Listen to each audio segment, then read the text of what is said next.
In exactly 3 weeks, the athletes will report to St. Vincent College. And this is something that just needs to happen tomorrow, I think. Good morning to you. Good Tuesday morning. I'm Dejan Kovacevic of DK Pittsburgh Sports. This is Daily Shot of Steelers. It comes your way bright and early every weekday if you're into hockey and or baseball. I also offer daily shots of Penguins and Pirates where you found this. It is 3 weeks from the reporting date, and it will happen at St. Vincent. All of that is so exciting, but it's also such a long time away. Who is it in the NFL world at NFL headquarters who decided forever ago that this month and month and a half, really, leading up to training camp should be such a wasteland, should be such a void in our football existence? For anyone who doesn't know this, it's not an accident that there's virtually no visibility for the Steelers or any of the league's 32 teams, or any news, or any signings, or anything at all to even really talk about, even as it relates to other teams, beyond, something awful like Deshaun Watson, that kind of thing. The reason for that is, and all professional sports have one of these, by the way, is that there's this kind of an unwritten rule, a general understanding that there's a certain period of time in which business will not be conducted. It's not mandated. It just won't happen. So if you're, let's say, an agent, an up-and-coming agent, a real eager beaver type, and you've got, 2 or 3 special teams guys in the league, and you want to work extra hard for opportunities for them, you got nothing. You got nothing. You can call. No one's going to pick up. And the same goes pretty much in all directions. Now, that doesn't mean there isn't activity. Remember that these players, these coaches, and everybody involved have to show up on that date, exactly 3 weeks from now, fully prepared. Because the day after that date, on July 27, at 1:55 p.m., Mike Tomlin will have all 90 players out there on the grass on Chuck Noll Field, stretching out and getting ready for drills in what's probably going to be some very hot and uncomfortable weather instantly. So they've got to keep working. They've got to keep training. In a lot of cases, that's done right here in Pittsburgh on the south side. And coaches, of course, never stop working. That's why they're coaches.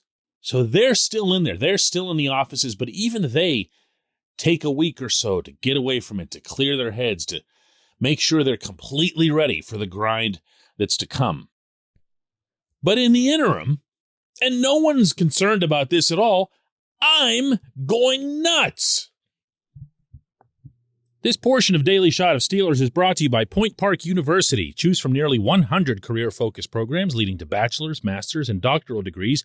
Choose when and how you'd prefer to do that studying, whether it's at Point Park's gorgeous downtown Pittsburgh campus, whether it's online, maybe a flexible hybrid format would work best for you. Find out more about all of this at pointpark.edu. See, here's the thing. I want football.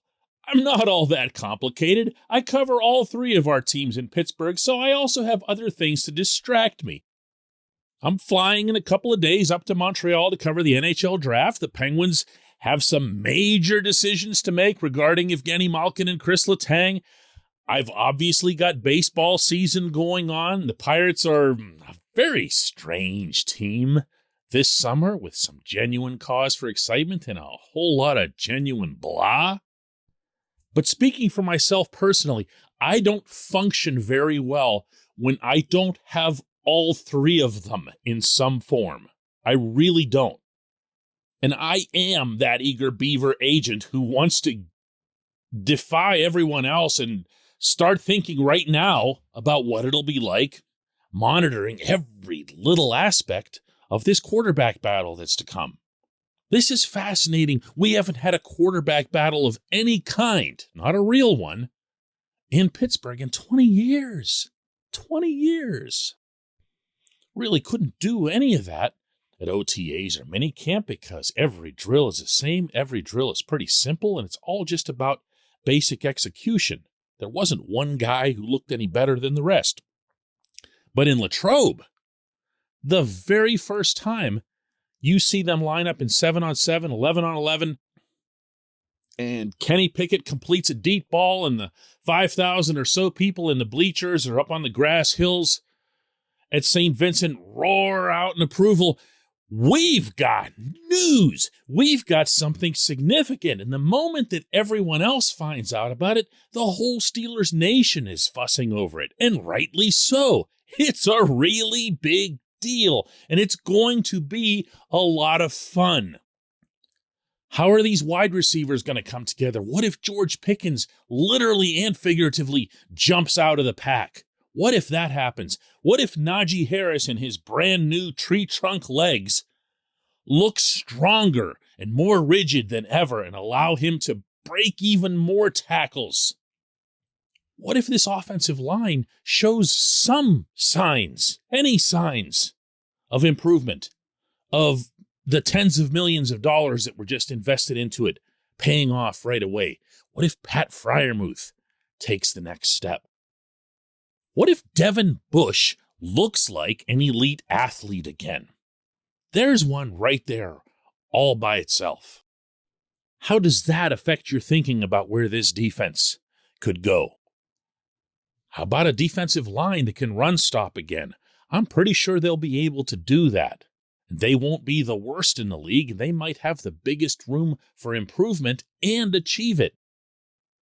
What kind of question marks are there related to the secondary?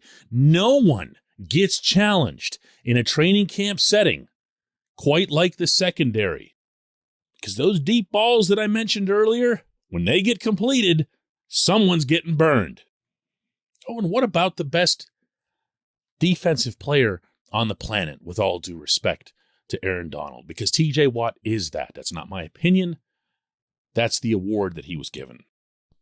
How about yet another year of that guy in his prime? And how about, just broadly here, all of those players back in the setting where they belong at St. Vincent, in front of people, not anymore this, masks and empty yellow seats at Heinz Field and all the other weirdness that came with the pandemic. I want this to start like now, like right after I'm done with the J1Q segment. We'll be right back.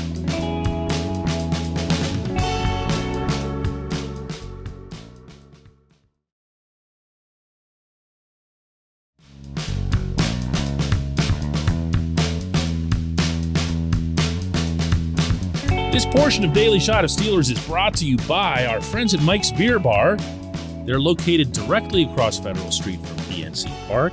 They are the one, the only, the premier destination in Pittsburgh for craft beer. More than 500 craft beers available, more than 350 of those local, and more than 80 of those on tap.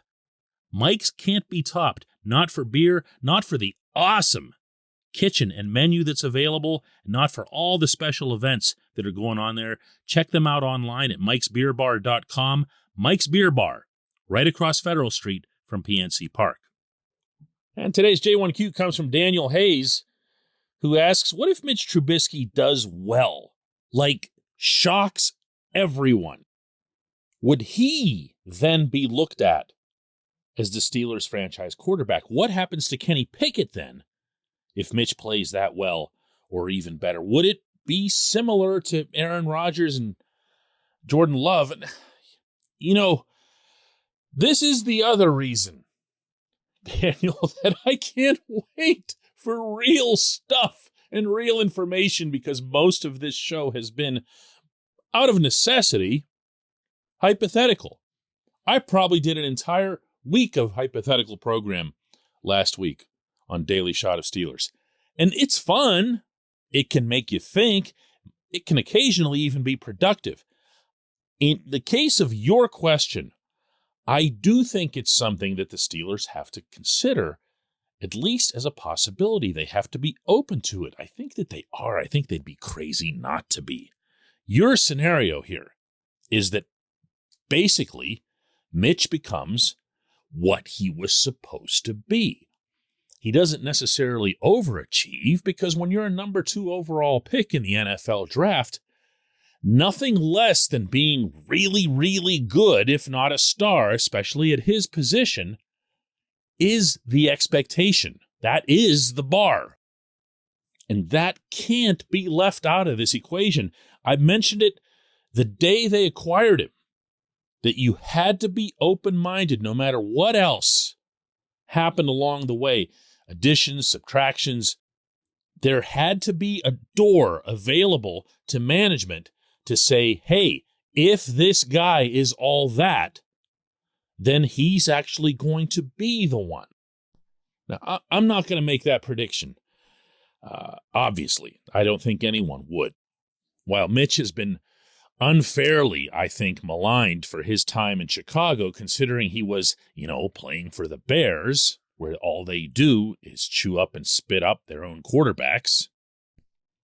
It's something of a stretch to anticipate that someone is just going to suddenly find it in year 6 in the NFL. And yes, again, there's the Chicago exception, and there's also the fact that he was limited to being Josh Allen's backup in Buffalo for a year. But history, precedent, isn't on his side. You don't see a whole lot of stories like this in football. If you do, though, and I'll play along here, yes, you unequivocally stick by him. No team needs to nurture a franchise quarterback when they've already got one who's as young as Trubisky. So what happens with Pickett? What happens with Mason Rudolph? The best thing I can say, probably the most accurate thing I can say in terms of setting up that scenario, is that you wouldn't have to do anything for a while. You just wouldn't. I believe there's a chance that the Steelers will trade Rudolph after the preseason, should everyone get through it healthy, and that'd be more of a cap move if it's necessary, and maybe to get Pickett a more prominent or closer to the starter role even in practices. But as far as Pickett goes, you just ride it out. You see how it goes. You never know. You always need 2 or 3 able, capable quarterbacks in the fold. So you have no rush to move somebody. I appreciate the question. I would appreciate football even more. We'll do another one of these tomorrow.